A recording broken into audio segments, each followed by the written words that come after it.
Vamos lá, galerinha, terminar aqui nossa lista de exercícios para a prova final. Vamos resolver 10 exercícios de química orgânica e vamos lembrar que qualquer dúvida que vocês tiverem, vocês podem entrar em contato comigo no privado para tirar essa dúvida, ok?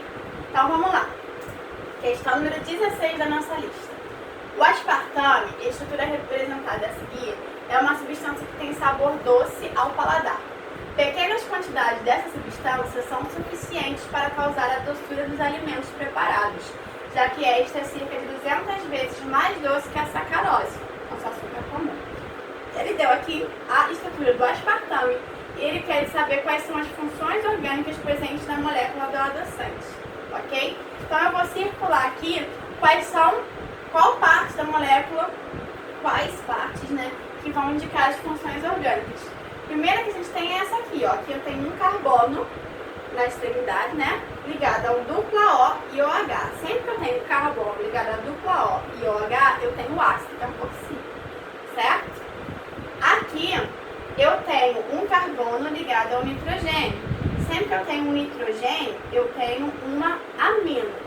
Ah, Natália, então aqui eu vou ter uma amina também? Não, aqui eu não vou ter uma amina. Por quê? Qual é a diferença da amina para a amida? Na amina, nesse carbono aqui, eu tenho somente o nitrogênio ligado. A amida, no mesmo carbono, eu tenho um nitrogênio e um dupla O. Então, isso aqui é uma amida. Amida, ok? E aqui, eu tenho um carbono ligado a um dupla O, ligado a outro O, só que esse oxigênio, em vez de ter um H, ele tem outro carbono. Então, esse aqui é um éster, tá? A diferença do ácido pro éster é que aqui nesse oxigênio eu estou ligado ao hidrogênio e aqui eu tenho ligado outro carbono, então éster. Então, as funções orgânicas que eu tenho aí, éster, amida, amina e ácido carboxílico, ok? A substância representada pela fórmula estrutural é um quimioterápico sintético que vem sendo utilizado no tratamento de infecções bacterianas. Considerando a fórmula estrutural do quimioterápico referido, escreva os nomes de apenas 4 das funções orgânicas presentes, incluindo a função hidrocarboneto. Eu nem li, confesso que eu não li essa questão direito, porque eu não sei se eu botei só 4 não, talvez eu tenha colocado mais. Não botei o hidrocarboneto, né? Então vamos lá, vamos identificar as outras questões, vou botar tudo mesmo, não tem problema nenhum, porque é bom vocês saberem todas, você não sabe como é que vai ver a questão da prova, certo? Então vamos lá, primeiro, ó, eu tenho aqui esses nitrogênios ligados aos carbonos, não tenho nesses carbonos nenhum dupla O diretamente ligado, então essas duas funções são aminas, ok? Aqui eu tenho um oxigênio, nesse oxigênio de um lado eu tenho uma cadeia de carbono, que é o CH3, de outro lado eu tenho essa cadeia de carbono, que é um ciclo fechado, certo? É um anel aromático. Então aqui eu tenho um éter, tá? Éter, tá aqui, ok? O que mais que eu tenho? Um carbono e nele eu tenho ligado somente o dupla O no meio da cadeia, né? Se eu tivesse isso na extremidade, eu teria um aldeído. Mas como está no meio de uma cadeia, eu tenho uma cetona. C dupla O, cetona, certo? E aqui eu tenho um ácido carboxílico. Lembrando que essa forma aqui é uma outra forma de representar o ácido carboxílico, que na verdade é o C, o dupla O e o OH, certo? É uma outra forma de representar que às vezes confunde um pouquinho os alunos, mas é o ácido carboxílico, tá? Então, botei aí 4 funções, mas eu quis botar a mais além do hidrocarboneto, certo? Questão 18. A molécula de retinal está envolvida diretamente no mecanismo da visão e identificação de cores. Na presença de luz, o retinal sofre a seguinte reação química. Então, isso aqui representa a luz, tá? E o que a gente pode observar? Que está tendo uma variação em torno dessa ligação dupla. Para cá, em torno dessa ligação dupla, eu tenho na mesma direção 2 grupos. Então, para cá e para cá estão os 2 grupos maiores. Eu ainda teria um hidrogêniozinho para cá, em cada um, para completar as 4 ligações que o carbono precisa. Para cá está tendo inversão, ó. Aqui é a minha ligação dupla, para baixo eu tenho um grupo, para cima eu tenho outro grupo, certo? Aqui estão os 2 para baixo, certo? Quando eu tenho esse tipo de isomeria em torno de uma ligação dupla, em que eu posso ter os grupos ou apontando para lados opostos ou para o mesmo lado, eu tenho a isomeria cis-trans, que também pode ser chamada de isomeria EZ, certo? Então, nossa resposta aí é a letra A, ok? Eu tenho o cis quando estão apontando para o mesmo lado, ou o Z, certo? O cis e o Z são a mesma coisa. E eu tenho o trans quando estão apontando para lados opostos, ou o E, certo? Então aqui eu tenho o isômero cis ou o isômero Z, e aqui eu tenho o isômero trans ou o isômero E. Questão 19. Observando esses compostos abaixo, podemos afirmar que, vamos lá, letra A, quer dizer, o isômero A apresenta isomeria de cadeia com C. Então vou comparar A com C. Quer dizer, A com C, que tá aqui. O que a gente repara? Que aqui eu tenho uma cadeia aberta e insaturada. Aqui eu tenho uma cadeia fechada e saturada, certo? Ou seja, está tendo uma variação na classificação da cadeia. Então, eles são isômeros de cadeia e essa aí tá certa, ok? B apresenta dois isômeros geométricos. Então, aqui eu tenho uma ligação dupla, certo?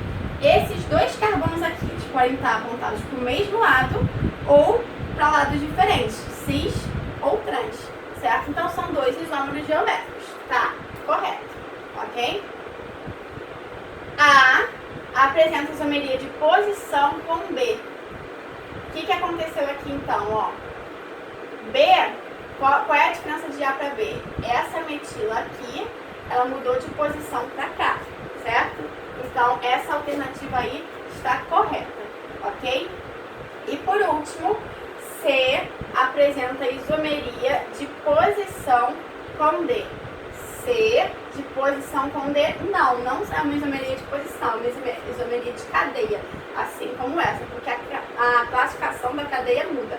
Aqui é aberta e aqui é fechada, certo? Então essa aí está errada.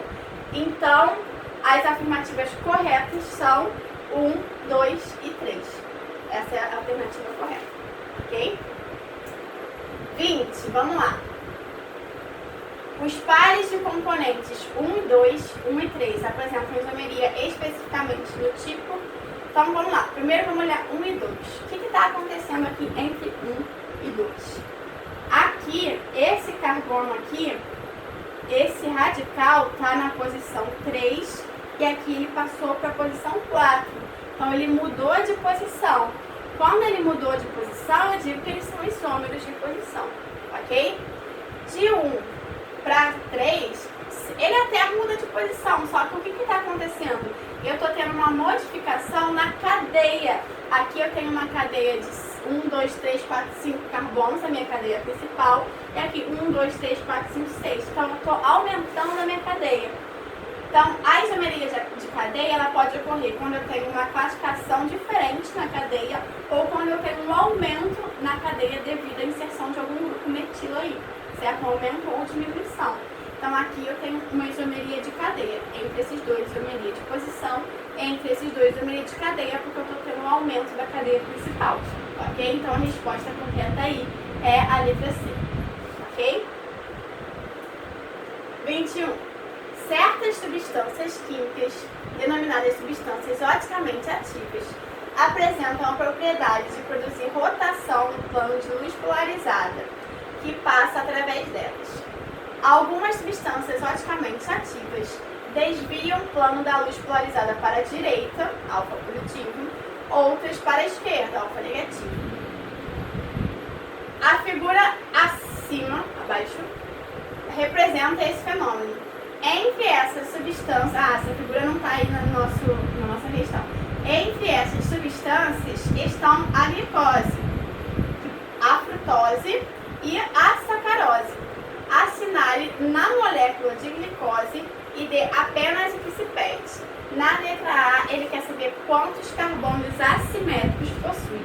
O que é um carbono assimétrico? É um carbono que está ligado a 4 grupos diferentes. Então, a primeira coisa que eu vou fazer aqui, eu vou representar o que a gente não está vendo, que são os hidrogênios. Lembrando que o carbono tem que fazer 4 ligações, aqui está fazendo só 3. Então quer dizer que eu tenho um hidrogêniozinho aí, não botei o H aqui, mas representei a ligação dos hidrogênios que estão faltando. E agora eu tenho que verificar quais são os carbonos que estão ligados a 4 grupos diferentes. Ó, esse aqui está ligado, ó, um grupo, a esse grupo inteiro, a esse grupo e ao hidrogênio. Então são 4 grupos diferentes. Onde eu tenho 4 grupos diferentes? Nesses carbonos que eu assinalei. Esse aqui eu não tenho porque eu tenho 2 hidrogênios que são iguais, então esse carbono aqui não é assimétrico, somente esses que estão ligados a 4 grupos diferentes. Ok? Então, 4 carbonos assimétricos, que também são chamados de carbonos quirais. Ok? E quantos isômeros oticamente ativos eu tenho? Para achar o número de isômeros oticamente ativos, eu tenho uma fórmula que é 2 elevado a n, sendo que n é o número de carbonos assimétricos, que nesse caso é igual a 4. Então eu faço 2 elevado a 4 e tenho 16 isômeros oticamente ativos. Ok? Vamos lá para a questão 22. Para que a estrutura abaixo indique um composto que tenha atividade ótica, devemos substituir os grupos R e R' por... Então, para ter atividade ótica, tem que ter um carbono assimétrico, um carbono quiral, certo? Para ter um carbono quiral, esse carbono tem que estar ligado a 4 grupos diferentes. Eu já tenho ligado a ele aqui um C dupla OH e o metil, certo? Isso aqui é o grupo metil.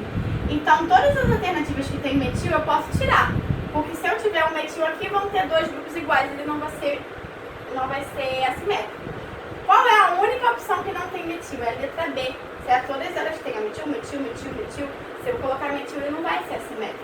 Então, eu tenho que colocar 2 grupos que sejam diferentes a esses que eu já tenho, que são o etil e o propil, certo? Então, a resposta aí é a letra B. Questão 23.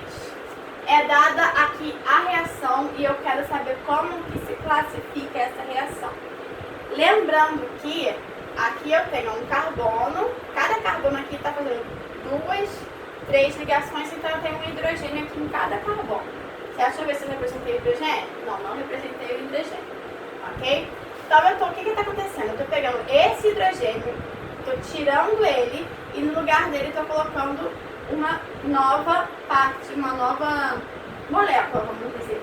Certo? Eu estou então substituindo o hidrogênio do benzeno. Então, isso é uma reação de substituição, certo? Sempre que eu tiro o benzeno, coloco alguma coisa no lugar dele, reação de substituição.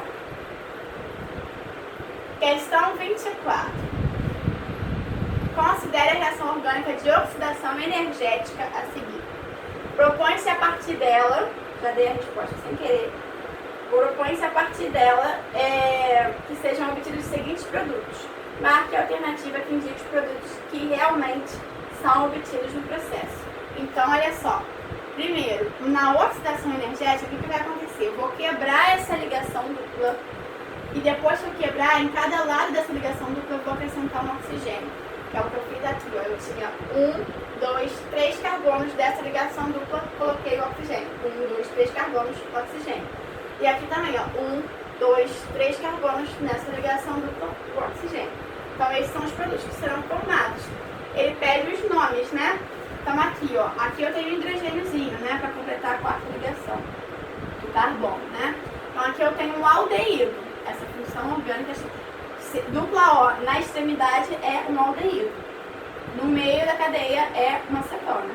Então, aqui eu tenho um aldeído, 1, 2, 3 carbonos, então eu tenho propanal.